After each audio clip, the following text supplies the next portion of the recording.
മഹാനായ റസൂലുള്ളാഹി സ്വല്ലല്ലാഹു അലൈഹി വസല്ലമ തങ്ങൾ ഒരിക്കൽ അല്ലാഹുവിനെ കണ്ടപ്പോൾ അല്ലാഹു പറഞ്ഞു, നബിയേ, എന്റെ അടിമകളിൽ ചില ആളുകളെ എനിക്ക് വലിയ ഇഷ്ടമാണ് നബിയേ.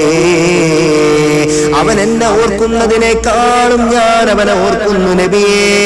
അവൻ എന്നെ കുറിച്ച് പറയുന്നതിനേക്കാൾ ഞാൻ അവനെ കുറിച്ച് മലക്കുകളോട് പറയും നബിയേ. അവൻ എന്നിലേക്ക് നടന്നു വന്നാൽ ഞാൻ അവനിലേക്ക് ഓടിപ്പോകും നബിയേ. അവൻ എന്നെ കാണാൻ ആഗ്രഹിക്കുന്നതിനേക്കാളും ഞാൻ അവനെ കാണാൻ ആഗ്രഹിക്കുന്നു നബിയേ.